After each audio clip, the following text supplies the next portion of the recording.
এই ছেলে শোনো, ভাইয়ের সাথে গন্ডগোল করবো না। বড় ভাই যা বলছে তা শোনো। তুমি ভাইয়ের রুজি নিয়ে দুনিয়াতে আসনি। তোমার রুজি তোমার তাকদিরে আছে।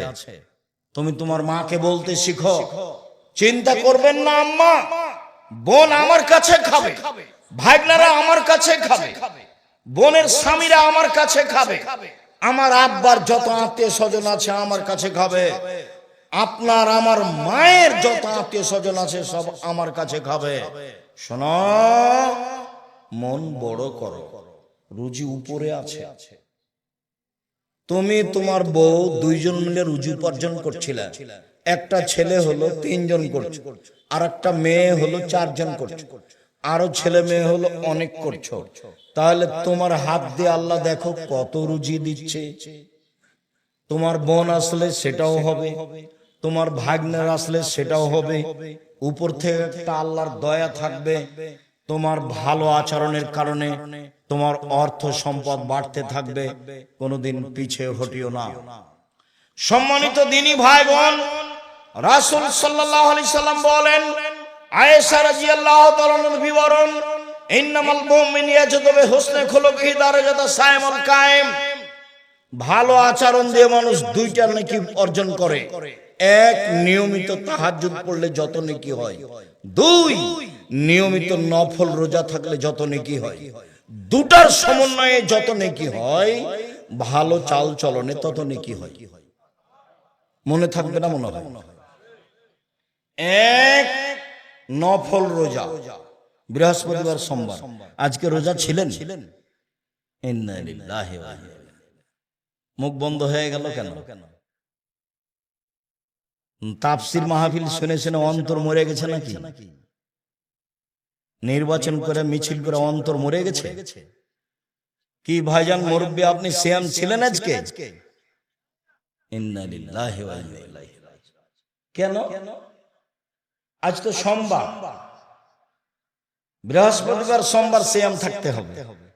আসলেন ঢং ঢং করে, চলে গেলেন ঢং ঢং করে। এটাই হলো কোরআন হাদিস শোনা, এটাই নীতি। কেন আজকে সিয়াম থাকেননি? থাকেননি কেন? কেন থাকেননি? থাকলেন না কেন?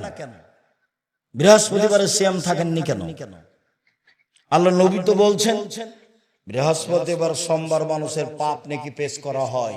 আমার মন চায়, আমার যখন রিপোর্ট দেখবে তখন আল্লাহ দেখুক দামি সিয়াম আছে, এই নাও দেখো, আমার পাপ নেকি দেখো, আমি কি আছি এখন, সিয়াম আছে। তা আপনার একটু মন চায় না কেন? ইবাদতের জগতের সবচেয়ে দামি ইবাদত সিয়াম। কি ইবাদতের জগতে সবচেয়ে দামি ইবাদত, কেন আপনি সিয়াম থাকেন না? উপস্থিত বৈঠকের দিনই বোন, কি ব্যাপার, সিয়াম ছিলেন আজকে? শুধু তো খালি ঝগড়া করে জীবনটা কাটালেন। সদাচরণে একসাথে 3 নেকি হয়। এক, আল্লাহর পথে জিহাদ করলে যত নেকি হয়। 2, নিয়মিত নফল সিয়াম রোজা থাকলে যত নেকি হয়। 3, নিয়মিত তাহাজ্জুদ পড়লে যত নেকি হয়। ভালো চাল চলনে তত নেকি হয়। ভালো চাল চলন কি জিনিস? অবাক কথা নয়? ভালো চাল চলন কি জিনিস? রাসূল সাল্লাল্লাহু আলাইহি সাল্লাম বলেন, ইন্না মিন আহাব্বিকুম ইলাইয়া আহসানুকুম খুলুকান। তোমাদের মধ্যে সবচেয়ে ভালো মানুষ আমার কাছে সেই যার চাল চলন ভালো। সবচেয়ে ভালো পুরুষ সেই যে স্ত্রীর কাছে ভালো। আমি নিজেও আমার স্ত্রীদের কাছে ভালো। ভালো নারী কে? এক, স্বামীর সাথে কথা বললে হাসি মুখে বলে। 2, স্বামী আদেশ করলে পালন করে। 3, স্বামী বাড়িতে না থাকলে নিজেকে হেফাজতে রাখে। সেই হলো ভালো নারী। ভালো নারী কে? এক, স্বামীর সাথে চলে প্রেম প্রীতি ভালোবাসা নিয়ে। 2, আল মাউলুদ বেশি বেশি সন্তান দিতে পারে। তিন, আল মুতিয়াত, স্বামীর ব্যথায় ব্যথিত হয়। চার, আল মৌসিয়াত, স্বামীর সাথে সব সময় কথাবার্তায় সমস্যায় সুবিধায় একসাথে থাকে। যে চারটে গুণ আছে যার, সেই হলো ভালো নারী। খাদিজার মতো, আয়েশার মতো এক, স্বামীর সাথে ভালোবাসা প্রেম প্রীতিতে থাকে। দুই, বেশি বেশি সন্তান দিতে পারে। তিন, স্বামী বিপদগ্রস্ত হলে সান্ত্বনা দিতে পারে। চার, স্বামীর সব সময় কথাবার্তায় কাজে অংশগ্রহণ করে। 1 মিনিট, এই ছেলে খেয়াল করো তো দেখি ধরতে পারো কিনা। আল্লাহর নবী গারে হিরাতে ছিলেন, ইবাদত করছিলেন। তো হঠাৎ জিবরাইল এসে চেপে ধরে বলছেন, বলেন ইকরা, পড়েন। তা আমাদের নবী বলছেন, পড়তে জানি না। তো জিবরাইল বলছেন, পড়েন। তা আমাদের নবী বলছেন, আমি পড়তে জানি না। তো জিবরাইল বলছেন, পড়েন। তা আমাদের নবী বলছেন, আমি পড়তে জানি না। চেপে ধরে বলছেন, পড়েন, ইকরা বিসমি রাব্বিকাল্লাযী খালাক, খালাকাল ইনসানা মিন আলাক। অবস্থা দেখে আল্লাহর নবী তাড়াহুড়ো করে ঘরে এসে বলছেন, খাদিজা জাম্মিলুনি জাম্মিলুনি খাসিতু আলা নাফসি, আমাকে কম্বল দিয়ে জড়িয়ে ধরো খাদিজা, আমি মনে হয় মরেই যায় নাকি, আমি খুব বিপদগ্রস্ত।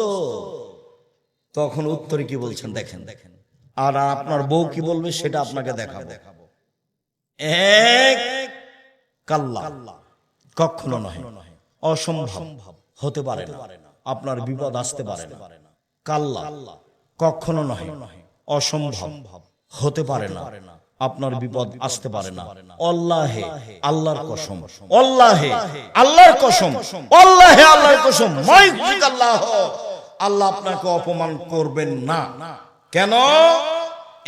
এক, তাসেলুর রাহিমা, আত্মীয়র সাথে সদাচরণ করেন, সদাচরণ, ভালো চাল চলন। দুই, তাকসেবুল মাদুমা, যার টাকা পয়সা নেই তাকে সাহায্য করেন। তিন, তাহমেলুল কাল্লা, যে কোনো কাজ করতে পারে না তাকে অর্থ সম্পদ দেন। চার, তাকরিজ জাইফা, মেহমান নওয়াজি করেন। এইসব কাজ আপনি করেন, কখনো আপনার ক্ষতি হবে না। আচরণ, ভালো আচরণ, ভালো আচরণের নেকি বিচারের মাঠে নেকির পাল্লাই সবচেয়ে ভারী নেকির কাজ। বিচারের মাঠে হিন্দুদের পাপ নেকি ওজন হবে না। কেন? তাদের নেকি নেই। খ্রিস্টানদের পাপ নেকি ওজন হবে না। কেন? তাদের নেকি নেই। ইহুদিদের পাপ নেকি ওজন হবে না। কেন? তাদের নেকি নেই। যারা আকীদায় মার খেয়েছে বিশ্বাসে, যেমন কাদিয়ানী, যেমন শিয়া, এদের পাপ নেকি ওজন হবে না। কেন? এদের নেকি নেই।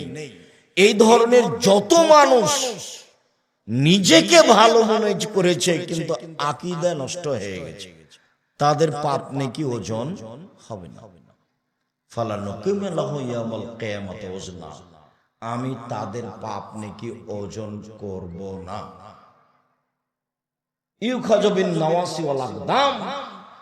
তাদের মাথার সম্মুখ ভাগ আর পা একসাথে ধরে জাহান্নামে নিক্ষেপ করা হবে, ওদের কোনো বিচার নেই,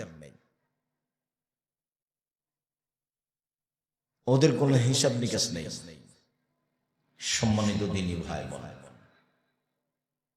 আজকে আমরা প্রথমে একটা হাদিস পেশ করি যাতে আমরা বুঝবো যে আল্লাহর নবী বলেছেন ভালো চাল চলনের নেকি নেকির পাল্লায় সবচেয়ে ভারী নেকি। আবু দারদা রাদিয়াল্লাহু তাআলা আনহু বলেন, রাসূল সাল্লাল্লাহু আলাইহি ওয়াসাল্লাম বলেছেন, ইন্না আসকালা শাইইন ইদাউ ফি মিজানিল মুমিনিল কিয়ামা খুলুকুন হাসান। বিচারের মাঠে আল্লাহ রাসূল বলেন, বিচারের মাঠে মোমেন পুরুষ নারীর নেকির পাল্লায় সবচেয়ে যেটা ভারী নেকি রাখা হবে সেইটা হলো ভালো চাল চলনের নেকি। যারা আপনারা মহিলাদের দায়িত্ব পালন করছেন তারা খুব সতর্ক থাকেন।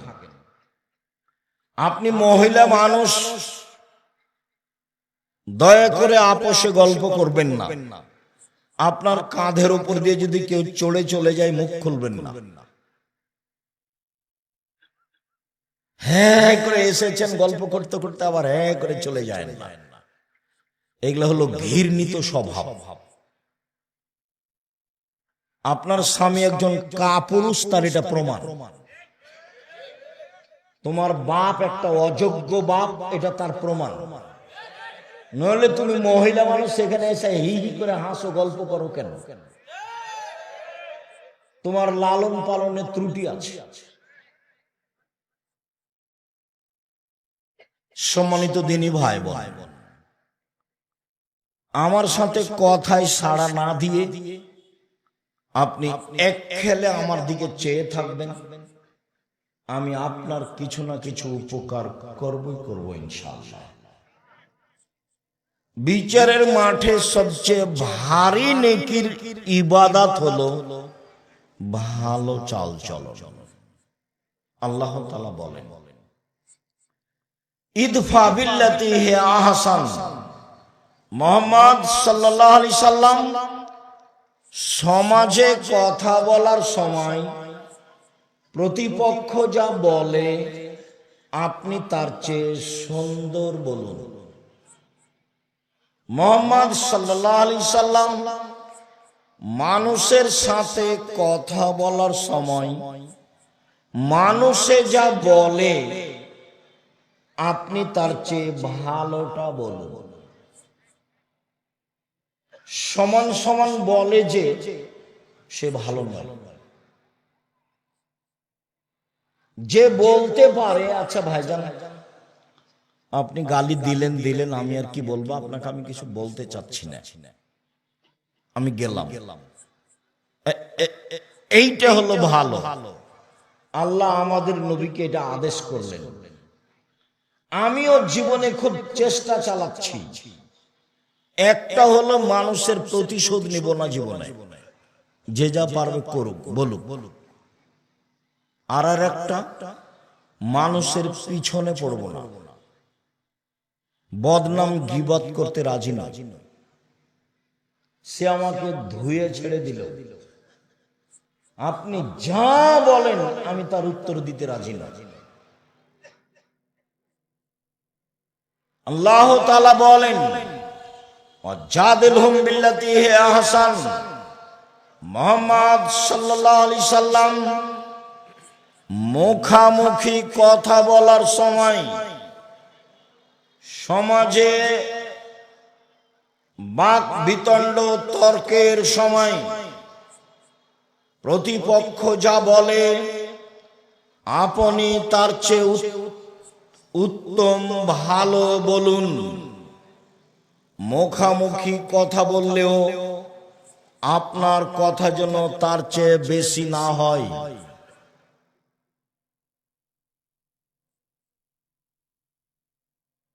আল্লাহ তাআলা বলেন, ফাবিমা রাহমাতিন মিনাল্লাহ লিনতা লাহুম ওয়ালাউ কুনতা ফাজ্জান গালিজাল কলব লানফাজ্জু মিন হাওলিক। মুহাম্মদ সাল্লাল্লাহু আলাইহি সাল্লাম আল্লাহর পক্ষ থেকে বড় দয়া যে আপনি নরম আচরণের হয়েছেন, আপনার স্বভাব নরম, আপনার চাল চলন কোমল, আপনি কর্কশ স্বভাবের হলে মানুষ আপনার পাশ থেকে সরে যেত, কেউ থাকতো না। শুনুন, ফাফু আনহুম, মানুষকে মাফ করুন। যা বলেছে বলেছে, মানুষে বলেছে ও পাগল, ওকে জিনে ধরেছে। মানুষে বলেছে বংশের জন্য কলঙ্ক, জাতির জন্য কলঙ্ক। ছি ছি ছি ছি ছি ছি ছি, এটা কথা হলো? বলছে যে একজন আল্লাহ সপ্তম আকাশের উপরে থাকে, অথচ আল্লাহ হলো 360 জন। আল্লাহ কতজন? 360 জন। একে হত্যা করতে হবে, একে দেশ থেকে তাড়িয়ে দিতে হবে, একে জেলে বন্দি করতে হবে, ওর গায়ে ধুলা দিয়ে দে, কুকুর লাগিয়ে দে, জাতির জন্য কলঙ্ক। কত কি যে বলল, যা বলল আপনি মাফ করুন। এই ছেলে,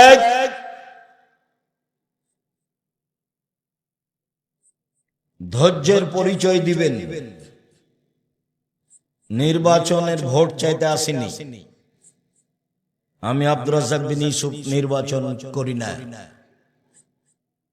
খ্রিস্টান আব্রাহাম লিঙ্কনের কাল্পনিক পদ্ধতিতে আমি পড়িনি। আপনাকে আমি পরকালমুখী করার জন্য এসেছি, এইটাই আমার সফলতা। অতএব যেসব স্বভাব খারাপ, অপছন্দ, তা আপনি আমাকে দেখাবেন না দয়া করে।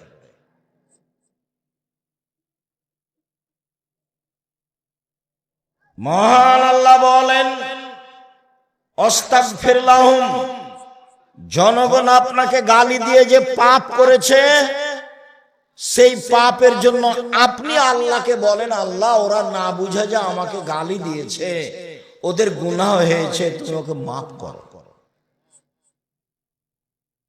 এর নাম চাল চলন। বলতেই পাবেন না কাউকে গালি দিয়েছে, বলতে পাবেন না এই তুই কে রে, ওকে মারে তো লাগে 10 তো 20 টাকা দিব, লা মারে। এগুলো হলো খারাপ স্বভাব, ঘৃণিত স্বভাব, শয়তানি স্বভাব, এগুলো নোংরা আচরণ। মুখ খুলবেন না। এই ছেলে, তোমাকে বলছি, তোমাকে কয়েকটা কথা বলছি, ক্ষমতা দেখিয়ে বাঁচবা না। ক্ষমতা দেখিয়ে বেঁচে থাকার কোনো লাভ নেই। মানুষের বাড়িতে কাজ করে খাও প্রয়োজন নেই, চকলেট বিক্রি করে খাও। আসলে আমি চকলেট বিক্রি করে খেতে বলিনি, আমি বলেছি কম পয়সার ব্যবসা করো, লোন নিতে হবে না, শ্বশুর বাড়ি থেকে যৌতুক টাকা নিতে হবে না, এই কথা আমি বলেছি। এই ছেলে, উপার্জনের 4টা পথ। একটা হলো দিন মজুরি, সন্ধ্যায় টাকা শেষ হবে। দিন মজুরির টাকা কখন শেষ হবে? সন্ধ্যায়। আর একটা হলো চাকরি, মোটামুটি 25 দিনে টাকা শেষ হবে। কারো থাকবে 2-1 জন, 5 দিন ধার কর্জ করে যাবে। 3 জমি চাষ, সমান সমান বা লস বেশি। 4 ব্যবসা। তখন আল্লাহর নবী বললেন, পৃথিবীর মানুষ শুনে রেখো, আত-তাজিরু আস-সাদিকু আল-আমিন ইয়াউমাল কিয়ামাহ মা শুহাদা ওয়াস-সিদ্দিকুন আল-আম্বিয়া। সত্যবাদী বিশ্বস্ত ব্যবসায়ীরা বিচারের মাঠে নবীগণের সাথে থাকবেন জান্নাতে। তাহাজ্জুদ পড়ে নবীর সাথে থাকা যায় না, দিন রাত তাসবিহ তাহলিল জিকির আজকার করে নবীর সাথে থাকা যায় না। ব্যবসা এমন একটা কাজ যে সেই কাজ দিয়ে কার সাথে থাকা যায়? নবীর সাথে। আমি এই কথা বলিনি, এই কথা মুহাম্মদ সাল্লাল্লাহু আলাইহি ওয়াসাল্লাম বলেছেন। তিনি বলেছেন বিশ্বস্ত সত্যবাদী ব্যবসায়ী, ওরা নবীর সাথে থাকবে। নবীর সাথে সরাসরি থাকবে ওই সব পিতা যারা 2টা মেয়ে লালন পালন করেছে, বড় হওয়া পর্যন্ত বিবাহ শাদী দেওয়া পর্যন্ত। দুইটা বেটির লালন পালন করেছে, বিবাহ শাদী দিয়ে দিয়েছে। এই বাপ নবীদের সাথে জান্নাতে থাকবে। তখন তিনি এই তর্জমার মধ্যমা এই দুটো আঙ্গুলকে দেখিয়েছেন, দেখো এই দুটো আঙ্গুল যেমন জমা হয়ে আছে, দুইটা মেয়ের লালন পালন করবে যে বাপ, সেই বাপ আর আমি জান্নাতে এভাবে থাকবো।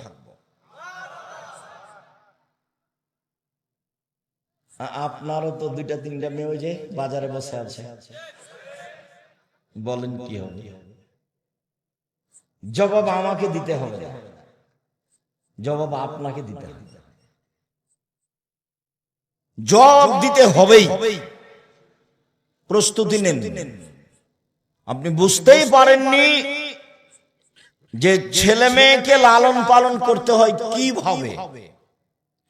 আল্লাহ নবী বলছেন যে মান কানাত লাহু সালাসা বানাত, কারো যদি তিনটা মেয়ে তিনটা বেটি থাকে, আল্লামাহুন্না, তাকে যদি বিদ্যা শিখিয়ে দেয়, ও আদাবাহুন্না, তাকে যদি শিষ্টাচার শিখিয়ে দেয়, ও জাওয়াজাহুন্না, যদি তার বিবাহ শাদী দিয়ে দেয়, ও আহসানা ইলাইহিন্না, যদি তার সাথে ভালো আচরণ করে, তাহলে বিচারের মাঠে বাপ আর জাহান্নামের মাঝে মেয়েরা থাকবে। জাহান্নাম থেকে ওইদিকে, আর বাপ থাকবে এইদিকে, আর মধ্যে থাকবে মেয়েরা। মেয়েরা বলবে আমার বাপকে জান্নাতে দেন, তারপরে কোনো কথা। আমি এই কথা বলিনি, এই কথা মুহাম্মদ সাল্লাল্লাহু আলাইহি ওয়াসাল্লাম বলেছেন। আপনি নিজে পড়তে চাইলে আদর্শ নারী বইয়ে দেখেন, আদর্শ পরিবার বইয়ে দেখেন, উপদেশ বইয়ে দেখেন। দিন রাত এখানে সেখানে পয়সা খরচ করেন, এখন বই পুস্তক কিনেন কিনা আল্লাহই ভালো জানে।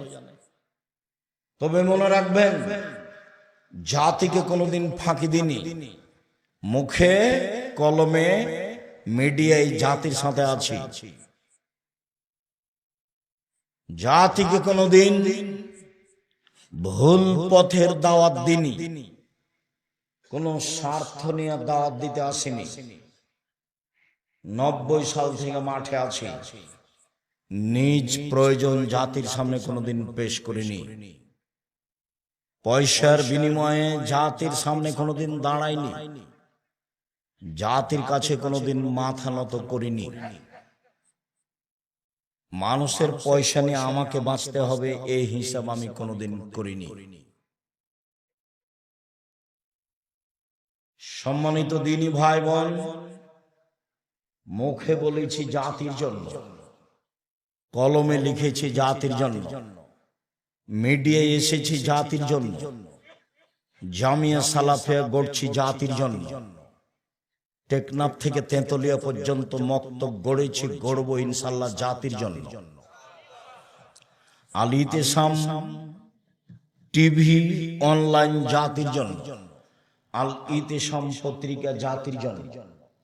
এতে আমি কোনোদিন কোনো স্বার্থ ভোগ করিনি। আমি আপনাদের জামিয়া সালাফিয়া পড়িয়া বেতন নিই না, আমি জামিয়া সালাফিয়ার কাছে ঋণী নই।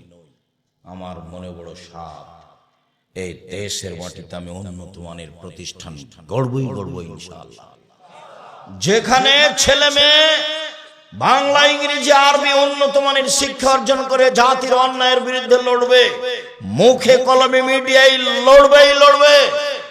শুধু আপনার স্বার্থে দেশ বিদেশ থেকে শিক্ষক নিয়ে এসে রেখেছি, যাদের মাসে বেতন লাগে 40 লক্ষ। শুধু খালি এক মাসে বেতন লাগে 40 লাখ। অতএব আপনি বই পুস্তক পত্রিকা সবকিছু মূল্যায়ন করবেন, এটা আমার ঐকান্তিক দাবি। সাথে সাথে কোন থানা এটা? নাচল থানা, চাঁপাই নবাবগঞ্জ। চাঁপাই নবাবগঞ্জ আমার জন্মভূমি। চাঁপাই নবাবগঞ্জের মহিলা পুরুষকে আমি বলতে চাই, নিজ স্বাধীনতায় চলে, ভুল পদ্ধতিতে চলে, জাতির যদি রাস্তাঘাট করে দিতে না পারি, জাতির যদি স্কুল কলেজ করে দিতে না পারি, জাতিকে চূড়ান্ত সঠিক ধর্ম দিতে পারবো ইনশাআল্লাহ। ধর্মের ব্যাপারে জাতিকে ফাঁকি দিয়ে পরকাল হারাতে রাজি নই। এই জিম্মেদারি নিন। কাজেই আপনি চাঁপাইনবাবগঞ্জ জেলার মানুষ হিসেবে, আমি আপনার জন্মভূমির জেলার মানুষ হিসেবে ভিতরে সংকীর্ণতা না রেখে কাছে এসে কিছু পরামর্শ দিবেন, ধর্মের ব্যাপারে পরামর্শ নেবেন, এটাই আমি আপনার বাড়ির মানুষ হিসাবে আমার ঐকান্তিক দাবি।